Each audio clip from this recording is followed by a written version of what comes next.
Hello everyone, welcome to my channel NTNet Commerce Classes. Today I will discuss conventions. आज हम पढ़ेंगे people and environment में convention जो topic होता है उसको पढ़ते हैं. ये पेपर 1 का टॉपिक है. ओके, 1 बाय 1 डिस्कस करते हैं. कहता है कि international union for conservation of nature IUCN 1948 में इसको लॉन्च किया गया था. ठीक है जी, ये नेचर को प्रोटेक्शन देने के लिए आई थी. कहता है कि working in the field of nature conservation and sustainable use of the natural resource. कहता है कि नेचर का प्रोटेक्शन करना है और सस्टेनेबल यूज करना है अपने नेचुरल रिसोर्स का, कि हम आने वाली जो हमारी पीढ़ी है उनके लिए भी अपने जो रिसोर्स है उनको छोड़ कर जाएंगे, है ना, कि सारा का सारा आज ही कंज्यूम कर लें, इस तरह नहीं, सस्टेनेबल यूज करना है. उसके बाद है it was setup by the UNESCO. इसने यूनेस्को ने इसको सेटअप किया था. कहता है कि it become the base of United nation conference the human environment. कहता है कि ये जो हमारा UNCHE है था उसके लिए बेस बना था, जैसे स्टॉकहोल्म कन्वेंशन भी कहते हैं जो 1972 में आई थी, उसके लिए बेस बना था. उसके बाद है इट पब्लिशिंग द जो IUCN है ना वो रेड लिस्ट को भी पब्लिश करता है. उसके बाद है इसका हेडक्वार्टर कहाँ है, ग्लैंड स्विट्जरलैंड में इसका हेडक्वार्टर है. It is a not part of UN. सबसे अच्छा तरीका है, कहता है कि ये पार्ट है UN का नहीं है. जो UN से शुरू होते हैं वो UN का पार्ट है मोस्टली. ये एक ट्रिक है इसको याद करने की. और जो UN का से शुरू नहीं होते वो UN का पार्ट नहीं होते हैं मोस्टली. कहता है कि it is not a part of UN. ये UN का पार्ट नहीं है. कहते हैं कि protection of the nature organize and the international conference on the protection of nature. कहते हैं कि नेचर को प्रोटेक्शन करने के लिए आया था. IUCN वॉज एस्टेब्लाइज का, ये कब एस्टेब्लाइज किया गया था, 5 अक्टूबर 1948 को फ्रांस में. कहता है कि it previously called international union for protection of nature. इसको पहले IUPN भी बोलते थे, फिर इसका जो नेम था वो चेंज कर दिया गया 1956 में, IUCN रख दिया गया. इस ऑल्सो नॉन, इसको और क्या बोलते हैं, किस तरह से नाम से जानते हैं, वर्ल्ड कंजर्वेशन यूनियन के नाम से भी जानते हैं. ओके, फिर इसके बाद हम पढ़ते हैं रामसर साइट्स. ये वेरी वेरी इंपॉर्टेंट होती हैं. कहता है कि new Ramsar site in India. India में कितनी रामसर साइट है जो नई आई हैं. कहते हैं कि पंजाब में है, उत्तर प्रदेश में है और महाराष्ट्र में है. महाराष्ट्र में केवल एक है, नंदुर, और पंजाब में 3 है, जैसे नंगल और केसूपुर और ब्यास, ये इसमें 3 है.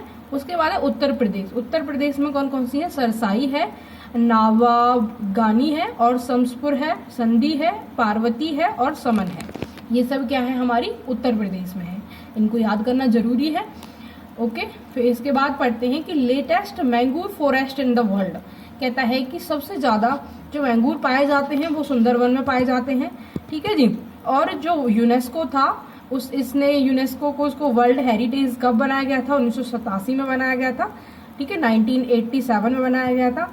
और कितने वेटलैंड पाए जाते हैं यहाँ पे, 125 स्क्वायर किलोमीटर. उसके बाद यहाँ पर 100 रॉयल टाइगर भी पाए जाते हैं.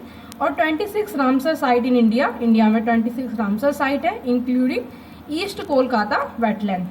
ईस्ट कोलकाता वेटलैंड को भी इंक्लूड कर. कहता है कि 43% of mangrove cover the Sundarban. Sundarban में 43% मैंगूर है. ओके, उसके बाद हम पढ़ते हैं. कहता है कि United nation conference on human development UNCHE. क्या, UNCHE, United nation conference on human development 1972 में आई थी जो, उसको पढ़ते हैं. कहता है कि इसको क्या और किस नाम से जाना जाता है, इसको स्टॉकहोल्म डिक्लेरेशन के नाम से भी जाना जाता है. It was first held in Stockholm Sweden में 1972 में आई थी. इट वेरीज प्रिंसिपल्स, इसके बहुत सारे प्रिंसिपल्स थे. कहता है कि ऑन इंटरनेशनल इश्यूज से रिलेटेड और नेचुरल रिसोर्स मैनेजमेंट से रिलेटेड. कहता है कि पॉल्यूशन को प्रिवेंशन करना था, कंट्रोल करना था, and the relationship between the environment and development, की डेवलपमेंट भी हो और एनवायरमेंट का प्रोटेक्शन भी सही तरीके से बना रहे. ओके, और ये इसका बेस का क्या, ये किसके लिए बेस बना था, IUCN के लिए बेस बना था. कहता है कि it is the base, it is a base IUCN. Okay, और IUCN जो है इसके लिए बेस बना था. ओके, इसके बाद हम पढ़ते हैं रामसर कन्वेंशन 1971 में आई थी जो. ठीक है जी, ये भी बहुत ज्यादा इंपॉर्टेंट है. इसको हम वन बाय वन डिस्कस करते हैं। कहता है कि it was also called water flow conventions. कहता है इसे वाटर फ्लो कन्वेंशन के नाम से भी जाना जाता है। और ये फोर्स में कब आई थी? 1975 में, 1975 में फोर्स में आई थी। It was sign in the site of city of Ramsar. Ramsar site, जो रामसर सिटी था ईरान में, उसमें इसको साइन किया गया था 1971 में। कहता है कि इट, इसके ऑब्जेक्टिव क्या है? कहता है कि conservation, sustainable in utilization of the wetland. और कहता है कि करंटली कितने रामसर है साइट है इंडिया में? 37 रामसर साइट है, मतलब 37 रामसर साइट है। उसके बाद कहता है कि वर्ल्ड वेटलैंड डे सेलिब्रेट कब किया जाता है? वर्ल्ड वेटलैंड डे सेलिब्रेट किया जाता है 2 फरवरी को।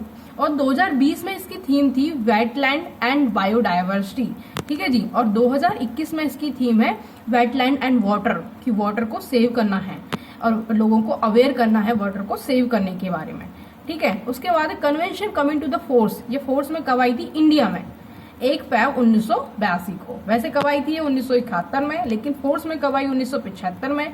और इंडिया में कब फोर्स में आई? 1982 में 1 फरवरी को। कहते हैं कि this treaty is not legally binding. ये लीगली बाइंडिंग नहीं था, कि इस तरह नहीं था कि अगर आप इसके रूल को फॉलो नहीं करेंगे तो आपको फांसी चढ़ा दिया जाएगा, इस तरह नहीं था। ये लीगली बाइंडिंग था, नहीं था। ओके, कहता है कि हमें लीगली कोई एक्शन नहीं लिया जाएगा हम पर। कहता है कि it is not part of UN, ये यूएन का पार्ट नहीं है, ठीक है जी। और कहता है कि the 2 wetland of India are registered record. कहता है कि इंडिया की 2 वेटलैंड जो हैं वो रजिस्टर्ड में रिकॉर्ड है। एक कौन सा है? कियोलैडियो नेशनल पार्क, जो राजस्थान में है, और दूसरा है लोटक लेक, जो कि मणिपुर में है। और इसके बाद कहता है कि चिक्का जो झील थी ना, उसको पहले तो इसमें ऐड किया गया, फिर 2020 में इसको रिमूव कर दिया गया चिक्का झील को। ओके, फिर इसके बाद हम पढ़ते हैं रामसर। ये पिलर है, रामसर के पिलर। आपको पूछा जा सकता है कि पिलर 1 में क्या था, पिलर 1, 2 में क्या था, 3 में क्या था, आपको इस तरह पूछा जा सकता है, तो इसलिए हम इसको वन बाई वन डिस्कस करते हैं। कहता है कि पहला जो पिलर था उसमें क्या कहा गया? उसमें use of the wetland, wetland के यूज के बारे में कहा गया। और दूसरा जो पिलर था उसमें क्या कहा गया? फर्दर आइडेंटिफिकेशन, उसको आइडेंटिफाई करना है, डिजाइन करना है, management of the comprehensive source of the site of the list. क्या करना था? डिजाइन करना था, आइडेंटिफिकेशन करना था, उनका मैनेज करना था, ठीक है जी। और इसकी list of wetland of international importance, list वगैरह के बारे में था।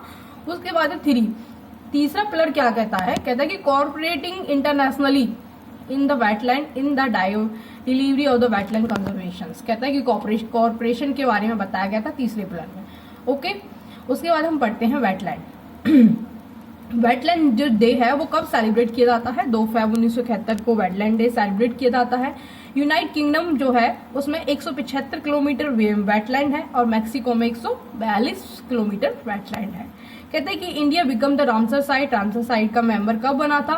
फोर्स में कब आया था इंडिया में? ये 1982 में, 1982 में। उसके बाद कहता है कि बोलीविया में भी बहुत सारे जो वेटलैंड एरिया पाया जाता है। और ऑस्ट्रेलिया में जो बोलीविया है वो कहाँ है? ऑस्ट्रेलिया में है। उसके बाद यूरोप में भी बहुत सारे वेटलैंड एरिया पाया जाता है, ठीक है जी। इसमें ये सब हम डिस्कस करते हैं। Thank you so much for watch the video. Thank you.